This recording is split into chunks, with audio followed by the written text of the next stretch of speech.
delighted to welcome you and introduce you to Daisy Swan, our speaker for today's webinar entitled Write Your Best Resume and Cover Letter.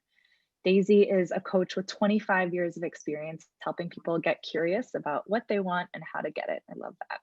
She's been a lifelong seeker, always looking for the most genuine ways of working and living. She applies the questions that propel her forward to help you with the search for what you want and what you need. Now, that's certainly enough from me. Without further ado, I'd like to introduce Daisy. Thank you very much. Well, hi everyone. We're in the age of Zoom. So I'm very happy to share the information with you. I've been coaching for a long time and working with people on their resumes and cover letters. And so I'm happy to share with you what I know and what I've seen has worked for my clients over the years. So you'll bear with me as I toggle between this presentation and then a bunch of things with you, ideas of how we've turned these items into workable resumes. So so let's get started. And if you do have questions along the way, I'm happy to take them, and Sam will share those with me. We do have a poll. Sam, do you want to run that poll just so we can get an idea of who's here? So you can see that. So this just will give me an idea, well, and you too, because I can share the results. So we know what's happening for folks. So Daisy, it looks like 34% are 30 to 40. Next up with 31%, we've got 50 plus, 23% are in the age range of 40 to 50. And then we've got 11% of the folks on the line in their 20s and 30s. Sorry, can you just put that up for me again? Thanks. So this actually in line with what I find with my clients. My average age client is 36, 37, 38, but I work with clients from grads to 50 plus. And so we have a lot of 50 plus, and I know, you start to feel more challenged a little bit later in your career. So, especially with the wacky things that have been going on in our world. And we have another question for the Sam. And so do you want to put that up for us? So I'm curious about what your biggest job search challenge is. You're on this call for a reason. So you have to choose as many of these as fit for you. Just give people 10 more seconds here to vote.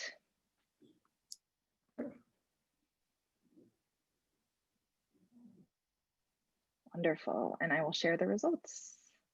Great. So it looks like in first place, I've been applying for jobs, but I'm not selected for interviews. That's 55% of our audience. 52% they want to say that they want to change career direction, but not sure how. 14% equally divided between I have extended periods of unemployment on my resume and I have been underemployed. Okay. Great. So, and that makes a lot of sense, in working with clients, and of course this resume writing class. So, this is the tricky thing, writing a resume for the job you want, right? So, so it's good to know what you're looking for. And if you're not sure about your direction, that's going to pose certain challenges, because as you'll see as we go along, what we want to do is show off the skills you want to use, and we want to minimize the ones that you don't want to use. We also need to know what skills you need to develop And job descriptions will offer you this information. So, the first thing I want my clients to do, find the positions that they're interested in. And sometimes the best way that is to think of what those skills are and do research and search in job descriptions based on the skills. And I know when you're trying to make a career transition from one kind of career to another, this creates confusion, and that's where you're using your network will be important to learn about what's out there. So doing your research is important for writing this resume. It's obviously important for finding the right job. So, we have this fantastic LinkedIn research tool. That's the way I think of it. And so you can do so much scoping around on there. The thing is, what happens is people will do this bottom bullet here. People will use that auto send button and just apply, apply, apply. It's very easy if you're using Indeed. You might be doing a search on Indeed or LinkedIn. And if you have a resume that's already in their system and press that auto send, you're not having the opportunity to customize your resume or your cover letter. And that is not a very personalized way or effective way to do your job search. So when you're looking for something, and especially if you're in a real directional transition, you want to be talking to people about opportunities so that they're able to clear the path for you a little bit, even maybe give you some advice about that resume that you want to put in. So I'm not sure if my face is in the way of that, but we want you to make this resume so easy for people to understand and get why you're the right person for the job. So what I oftentimes see is that people, think they can see why they're a great fit for the job, but they're assuming that readers are going to take the time and effort to make the association about why you're the right person. And that's not the right perspective. You really want to think of yourself as the reader and make it super, super obvious why you're the right person. So your profile section, and I'm going to show you the different sections, are going to make it easier for your reader to go forward and continue on reading the resume. So that's the profile section, is that first part, and that's where we want you to be highlighting your skills. So I have an extra bullet there. So the sections of the resume, you're going to have the file at the top. You'll have professional experience, and you can specify specific professional experience that's going to be more relevant to the resume. I'm going to show you examples shortly. And then you'll have the education, maybe you'll have certifications and additional information. And that's where any, hobbies or additional accolades might go. So writing your resume, I like to think of it as the best way of knowing your experience, particularly for the job you're going for. So what you put on your resume is what you're going to be talking about. So if it's not relevant to the job, you may need to minimize it. And so that's kind of a litmus test for you to know, is this really something I need to include here? And therefore, if there's a lot that you're going to take out, then this might not be the job for you to apply for. So that means you're going to become more selective about the positions you're applying to. which, might fly in the face of, send out as many resumes as possible. Believe me, I have been on the recruiter side before, and I've seen what comes in, and a lot of the resumes do not tell the story of why the applicant is the right person. Their resume is telling a different story. It could tell the right story, but it's not. And so I want to spare you the discouragement of sending out resumes that aren't appropriate for the job. So, so again, I want you to paint the picture that clearly shows what you have to offer.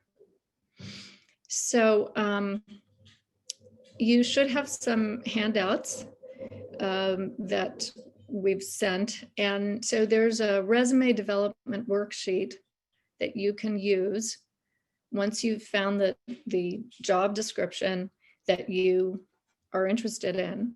You'll be able to start to craft bullets that talk about what you have done and how you've added value.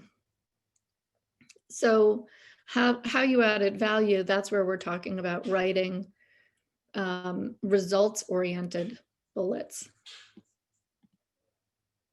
So what we want to do is have you write action-oriented, results-oriented bullets that tell a little bit of a story in a very pithy statement. And, I know I'm talking to a bunch of intelligent folks here. So before I go further, are there any questions that we should talk about, Sam? There are already some questions coming in. Yeah, we'll do a few here. Let's see. So how about, here's a good one about resume format. Do you recommend placing the education section in the later part of your resume or earlier on to reinforce your academic credentials? Great question. So I think what I'll do is I can show you, well, I'm going to show you some sample resumes. So my rule of thumb, and I would say professionally, the rule of thumb is once you've been out of school for 6 months, or let's say you've started a new job, your education goes down to the bottom. So if you're a new grad and you're a newer grad, whether you're coming out of graduate school or undergraduate school, your education is going to be top of the page because you're banking on that, right? That's a big selling point about you. But once you're in your first job or relevant to that education, then it drops down. Great. And we have another question. I actually have 2 questions about how do you express your volunteerism on your resume. One is just how do you share your volunteering experience? And then the other is a little bit more specifically, if you have an extensive period of stay-at-home experience raising children, but you volunteered during that time, how do you express the volunteer experiences that you have on your resume? Great. Yeah, so that's going to go in the additional information section. Now, generally, it would go at the bottom of the page, and you can really enumerate the different things that you did depending on how much space. So the way that I like to think about a resume, if you have less than 10 years of experience, you're going to stick to 1 page. If you have more than 10 years of experience, feel free to go to a second page. Now, I know everybody says, oh, it should be a 1-page resume. I have a lot of work experience. It's not going to go on 1 page, and it doesn't need to. And for those of you who, a CV, by the way, a CV is a curriculum vitae. That's a completely different thing, and people sometimes use them interchangeably. A CV is going to include more about your publications, classes taught, that sort of thing. But a resume is a succinct professional experience piece. So let me show you, I think what I'm going to do is jump over to, okay. I'm going to show you a before resume, and then I'll show you the after resume, just so you can get some ideas of what I'm talking about. This is a before we changed it. So you can see there's a lot going on here. See, this person has these gray boxes, these lines, a lot of information up here, kind of in the LinkedIn kind of look. This is, to my mind, this is a tough read. And so what we want to do is have a lot of white space. We want to use the real estate of the page well and make it super easy for somebody to read this. So in this case, this person does have this kind of profile up here. And so, but it's, for me, it's a little hard on the eye. So you can see the experience. What I do like is it's balanced, left to right. There are some, so this says act as a liaison between physicians, billing office, and clinical departments leadership. It's not giving me a results orientation though. Here's one, and this is in my slides. Responsible for enrollment. But responsible for is kind of like a no to me. It's you're responsible for it. And I know this is kind of standard resume, right? Speak, but responsible for doesn't tell us what you've actually achieved. So I would prefer it if you would go with an action verb. This is based on, so this has been changed up, but this is a sample resume of somebody I worked with, and I'll show you how this looks once we changed it up. So this is somebody who was going for a research position and really wanted to get into research to be able to develop her public policy career. And it's not really speaking to that job. A change agent, yes, she's a change agent, but she's not talking about the skills she really wants to use. The volunteer experience is down here.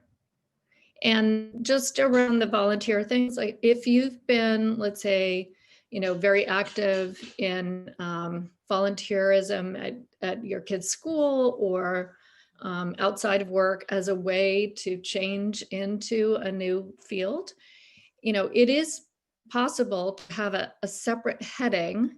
So this is professional experience here, which is kind of buried.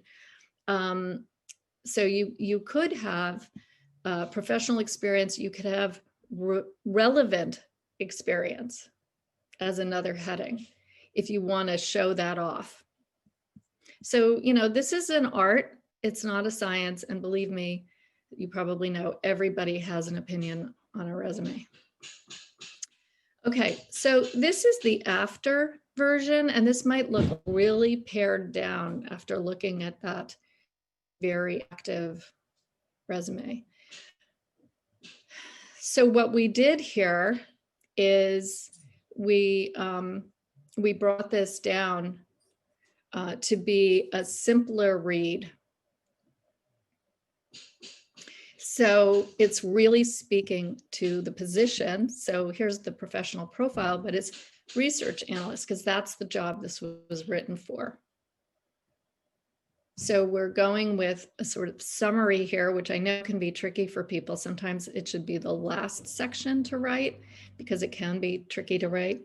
And then what I like people to do is an overview statement, because honestly, I don't know what this union is about or what this person was there for. So this is saying a little bit about what she was doing there, and what this is about.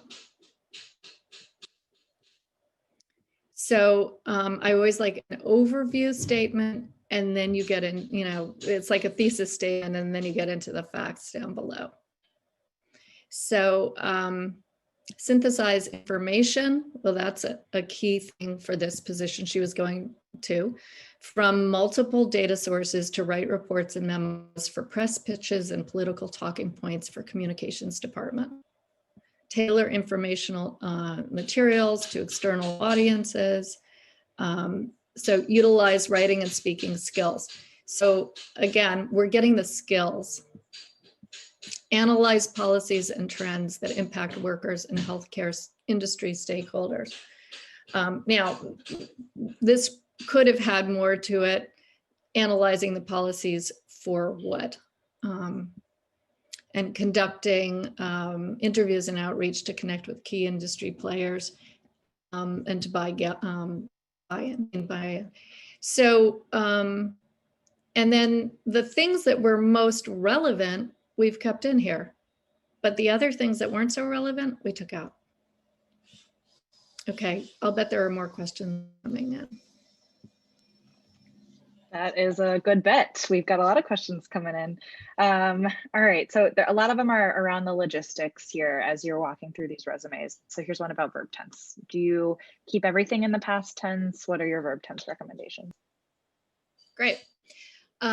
So if it is a current position, then you would keep it in present tense. And in this case, it was. If it's a position that's past, you go to past tense.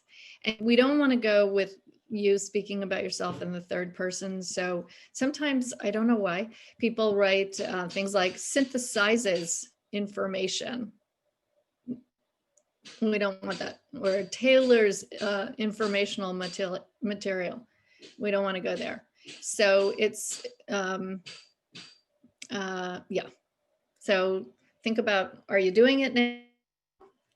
If it was a project you worked on, it's a present job, but the actual project has passed and you're not doing it again, it can be in the past tense because it was part of your job, right? And if you've been at an organization for a long period of time, 10 or 15 years, how would you change your bullets, or how would you, express that under one section? Great. Okay. So I'll show you another before. Okay. So here's a before. So this person at this time was in an MBA program. And, so this is a good tip too. Some people go to multiple programs within the university system, right? So in this case, what this person did was got 2 degrees from the same university. We changed this, by the way, in the after. So when we worked together, this person was in an MBA program, but was already a professional, and it didn't make sense. So you'll see we changed this.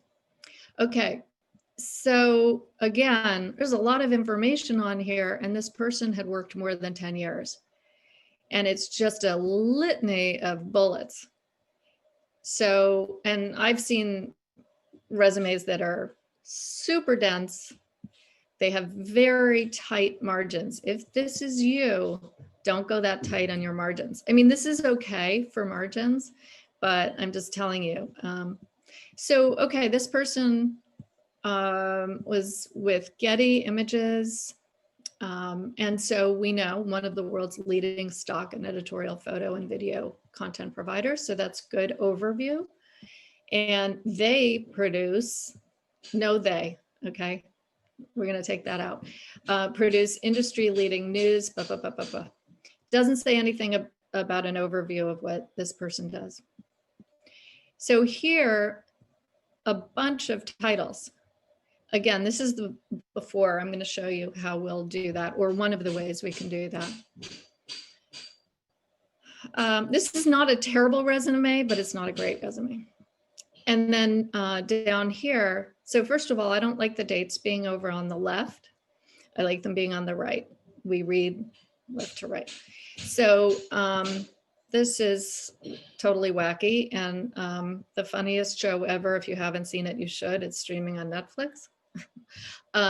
Production assistant, organized and recorded dailies. So I've worked with a lot of people in LA and a lot of people in the entertainment industry. And, sometimes they want to do things a little different, but we change that. And here are some skills and interests: binge watching a new TV show, sneaker shopping, Japan, ice cream, all things pop. I get that this person was trying to have some fun and humor. I personally, if you were writing for The Onion or something, maybe you would put something kind of clever in there, but figure out what you're going for. So I'm going to go to the after. Okay. Okay, so this is the after. And just to speak to that question about all of the different positions. In this case, and you see we're going on to 2 pages. And we separated the education here. It's the same university, but it's a different, getting an MBA. It's just like the Booth School at University of Chicago. It kind of deserves its own heading.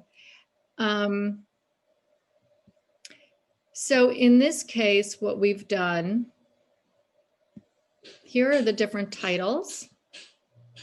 Promoted several times to increasing levels of responsibility, overseeing sales and marketing for one of the world's largest stock and editorial video content providers.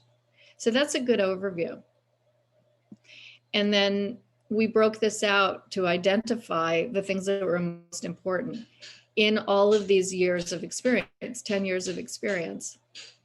So we broke them out here from the marketing strategy work to the project management and operations. And then we also highlighted the A-list companies and individuals that this person worked with. And again, that's based on what's the job that this person was going for. So an analytical brand manager, that's what he's going for, who excels at improving processes, managing staff and agency relationships to ensure all details are handled with accuracy, to meet tight deadlines and within budget. Utilize data and insights information to develop successful digital marketing solutions. So we're writing this for what he wants. He doesn't already have the title of brand manager, but essentially that's what he's been doing. I'm going to hop back to my presentation, and so here's some don'ts. You noticed I talked about the responsible for. Instead of responsible for, you can start with, oversaw or tasked with, and then that gives you the bandwidth to start talking about what your results were. This is what I mentioned about don't talk about yourself in the third person.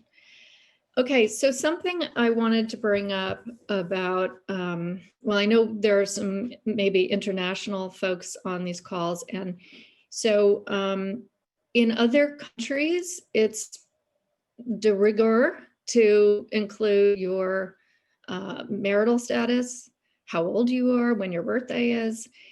None of that goes on an American resume. And no photos. Sometimes people include photos. That's, think of that as LinkedIn stuff. No I, me, mine. So like my role was to, my team did this. I was responsible for, that's really more of a, expository writing. Maybe that's something that you'll put in your letter, but resume writing is just a particular type of speak. Fancy graphics. So I've noticed a real trend towards making resumes kind of cool with bubble dots and many resume writing formats that you can buy. have these kind of cool two column things going on. They do look kind of interesting, and they can look attractive. But one of the challenges with those is that there are a lot of resume screening software systems that people are using, companies are using, and those systems can get easily scrambled. And it seems like the systems should be wired to work with what comes in, but I've heard this from recruiters. I had a client who was in a media company, so he was kind of, wanting to be a little updated in his style. And so he had a very busy resume with a color panel and quotes from previous employers and his information. It was such a busy resume. And I asked a recruiter friend of mine who's deals with, upper executives, and he said, we like a simple, straightforward template that's easy to read. So that might be disappointing to people. Okay. So what we want you to be doing in these resumes, if I haven't drilled that in already, is your top valued skills are what we want to be showing off, and qualities. So we know that leadership is important, taking initiative, research, data skills, those are all super important. Obviously, communication and EQ skills. And, sometimes it's harder to talk about those things, but, collaborating with cross-functional teams, that sort of thing. If you've done hiring and training, talk about, how you built high-achieving teams. Any efficiencies that you've created, decreasing, increasing. Those are the types of things we want to see. Sam, are there any questions that we want to address? Yeah, sure. If we're talking let's see, some do's and don'ts, we have gotten a few different questions in terms of what font to use or any fonts to stay away from. What are your recommendations? Great. So I have been encouraging my clients to move away from the serif typefaces, which would be like the Times New Roman, which is generally, Times New Roman is what we always used in career centers. I worked in 3 career centers, and that's kind of the standard. And I'm a coach for the UCLA Anderson School of Management now. And I see that that's what they use in their resume books now, or whatever we call them now. So everybody is sending me their resumes with the Times New Roman. I think it's outdated. I think you want to go with a sans serif. So that's why you saw the difference that I put in the after resume, because it just looks nice and clean. You don't want to go with a type size lower than 11, because it can get pretty small. And I had somebody really push back on me and say, why? They're looking on a screen, they can make it as big as they want. I just would recommend you stick with, what's kind of the standard, which would be an 11.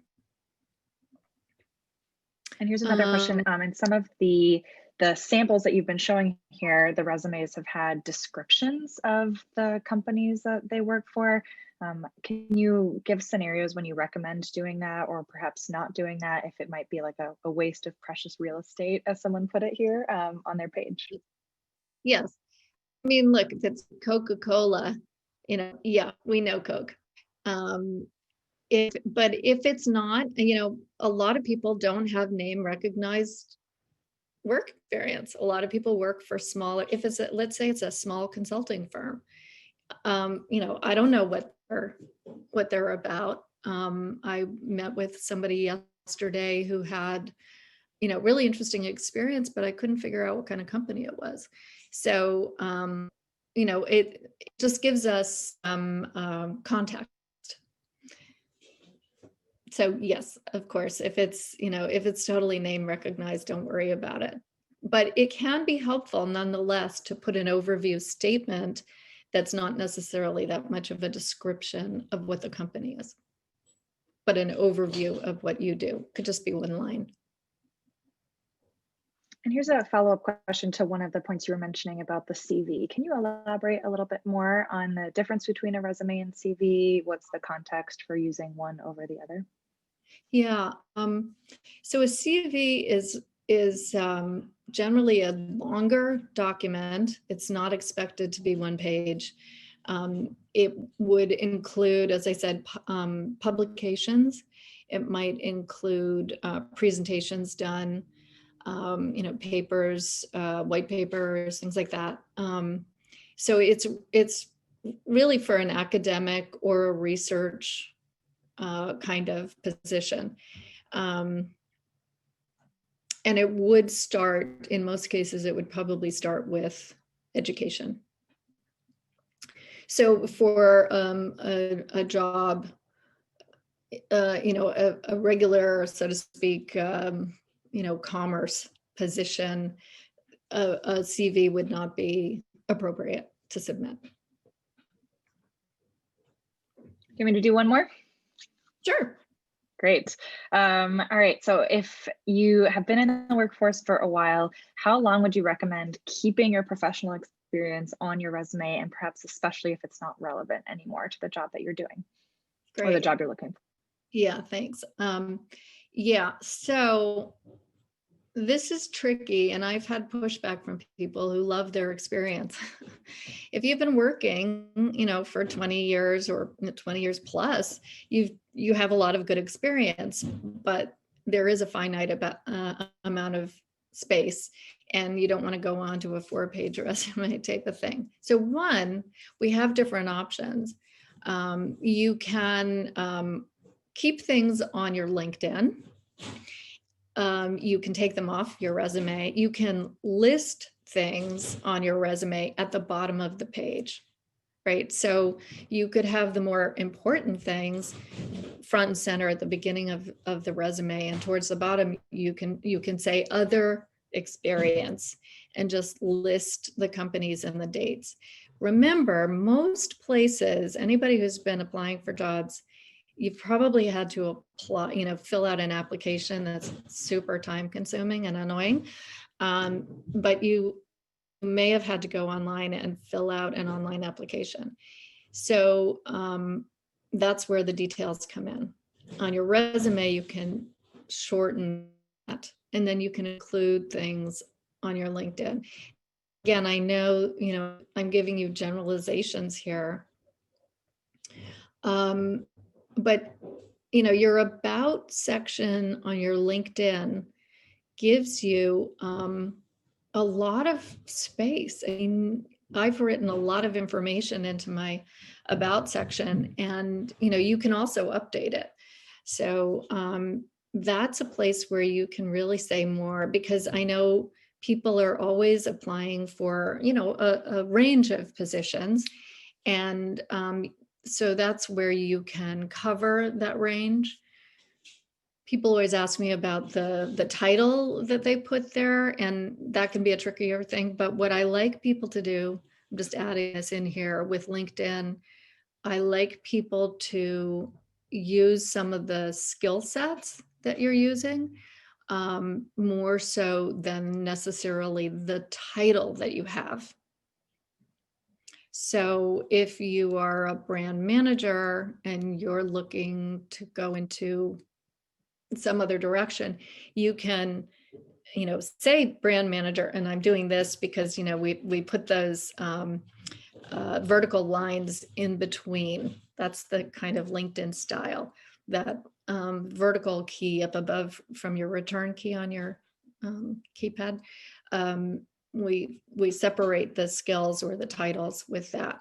So your title on LinkedIn does not have to be the company you work for. It can be your skills.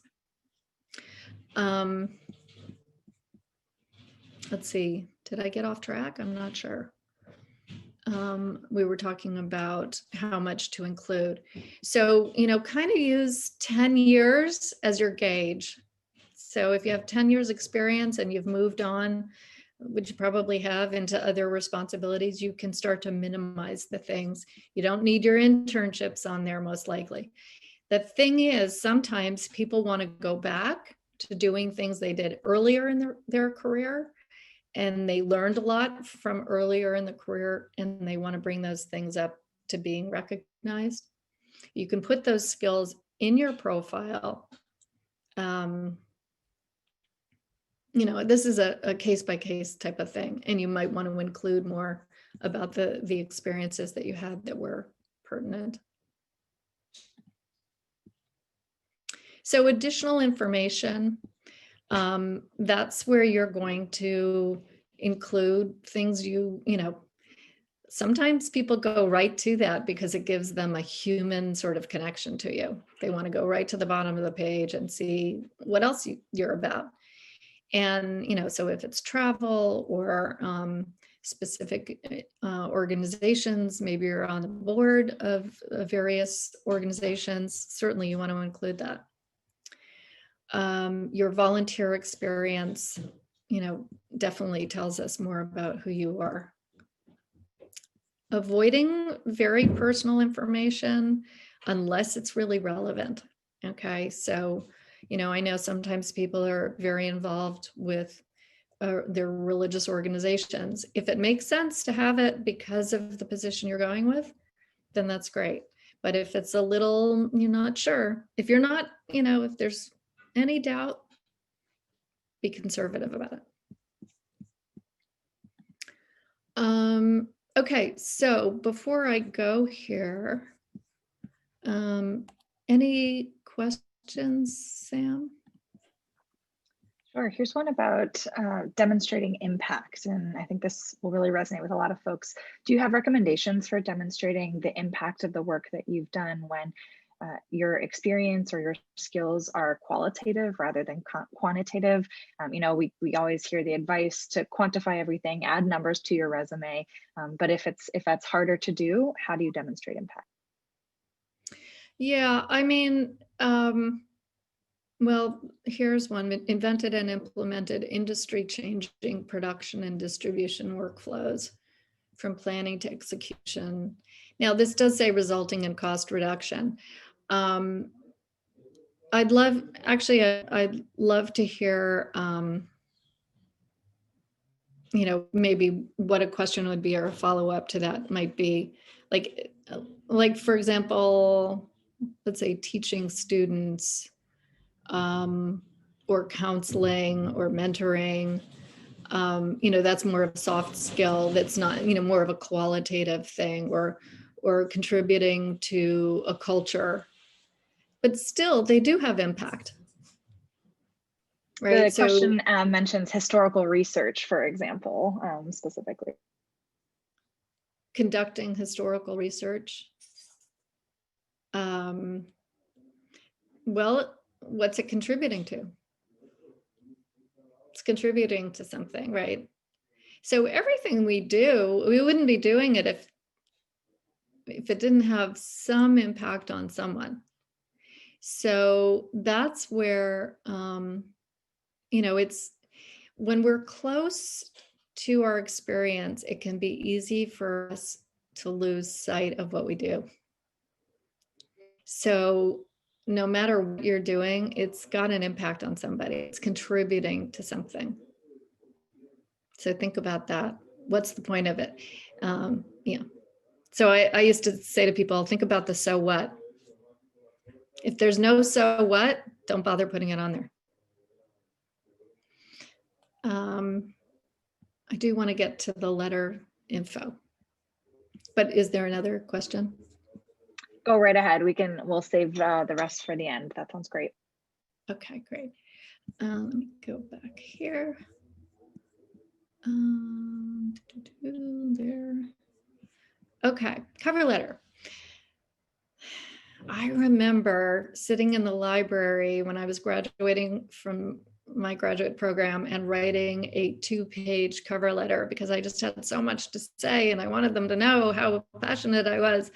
And now I know that's not what they want to do. They don't want to sit around reading your long letter about, what's so important to you, unless they do. If they ask for, like sometimes educators ask for your, educational mission or, your understanding of, what curriculum development is or something like that.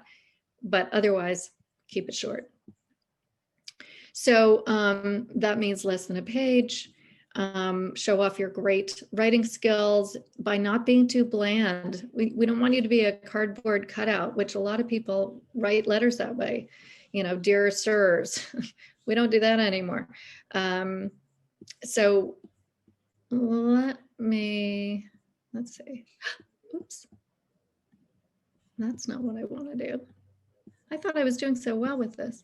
Okay, no, what I wanted to do, okay, is this. Obviously, you're going to spell check for both. Now I'm going to go here and I'm going to go here. Okay. By the way, this is a 1-page. I showed you the specific resume documents. This is my foundational 1-page resume format. Bare bones, real simple. And the ones I showed you have been changed a little bit. So just so you know that there are a lot of ways to do it. Okay, cover letter.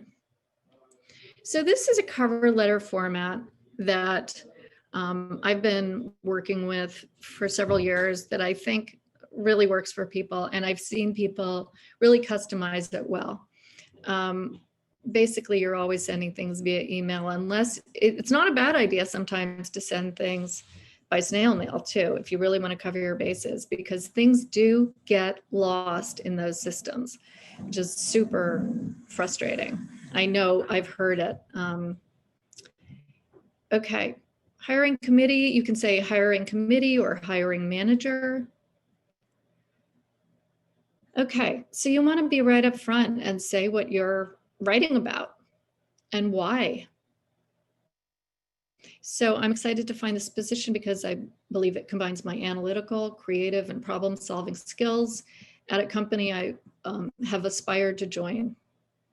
By the way, this is a compilation, so it's going to seem a little wacky, but you get the idea. I've been aware of Honey, which is a tech company, since 2017 and have watched the company grow swiftly. Since earning my bachelor's degree at UC Berkeley, I've been working as an associate product manager. So that tells us a little, it's a summary, right? But here's the deal, okay? I recently relocated to Los Angeles in order to be closer to family. I am now looking to put down roots and work for a company I believe in, where I can really sink my teeth into a job that offers a wide. So it's bringing us up to date, and it's got just a tiny bit of personal information in there, which you may or may not want to include. My resume is attached for your review. This is not rewriting your resume and your cover letter, and people do that all the time, and it's super boring. Here are a few highlights of my experience. So just as an idea, during my time I was tasked with some of these things for the team. I collaborated with other departments. I designed, some of the things that are important, just some, for the employer. This job required me to think on my feet and put out fires. I was a trusted member of the team. I will do what it takes. So quick recap, I'm really enthusiastic, whatever. So, and I look forward to talking to you, right? So 3 short paragraphs. So here's an example. I have changed the data, the specifics, so I can show this to you. So here's how somebody wrote a letter. I'm writing to express my sincere interest in the position of West Coast Learning and Development Regional Manager. I'm excited to find this position because I believe it's a great pairing of my facilitation, creativity, organizational, and writing skills for a company I would love to be a part of. I know the Underworld company has a fantastic reputation. This person did some research for quality products and also for the diverse professional development offerings made available for everyone at the company, which I would love to contribute to delivering. So here's a shorter summary of the skills that were important. And some of the things doing that this person is doing now. I oversee all aspects of training events and on-site planning to ensure smooth training, day experiences, even though during this time we are primarily remote. By the way, using the word remote, yes, use that. Because we're going to be doing a lot of remote work. Actually, I'm going to be in a conversation that we're going to have online. Another coach and I will be talking about what's happening with remote work coming up. I will do what it takes to hit the ground running in this learning and development position, not only with great work, but also with an excellent work ethic. I look forward to the opportunity. So any questions here, Sam? I know we're about out of. Yeah, let's see. We have a few cover letter questions here. Let me pull them up. So how personalized should we be getting in the cover letter writing? Is it okay to create a format or a template and edit a little bit here and there, or should we really be overhauling for each job? Oh, I see. You can customize this, basically once you have something down that feels pretty true to you, you can continue going with this. I think that's the question, right? How much to customize? Yeah, so, sometimes you're not, if you're applying to jobs and you don't know the company, that makes it a little bit harder. You're going to leave out some of what you know about the company. But the same thing, if you're writing a letter, if this person were writing a letter and included things that weren't relevant to the reader, then they sort of go, well, it's clear that they didn't do their homework, or it's clear that they're not adjusting. So, think about how you would feel if you got the letter that looked like it was really for somebody else. Is never a good look. And along the lines of doing your homework, if the job ad doesn't specifically ask for a cover letter, should you send one anyways, or is that overstepping? And then perhaps if it's a software reader, would that mess up your job application? I don't think it should. What I've seen and what clients have seen is most places will say, you can upload your materials. And sometimes I did have one case where somebody said it said upload my resume and didn't say anything about a cover letter. And what he did was created a doc with the letter and the resume and uploaded those together. I think that's a good idea because it does give you an opportunity to introduce yourself. It's a nice way to personalize for sure. And then you've clearly been able to personalize it to the hiring manager on these cover letters. What are your suggestions to address the cover letter to if you don't know who the hiring manager is? Yeah, if you don't know who it is, and that's what I have on that cover letter format, the name if you have one, the title if you have one. If you don't, just a company name is fine. You have what you have. But here's the thing, we do have LinkedIn. We have a way to do research.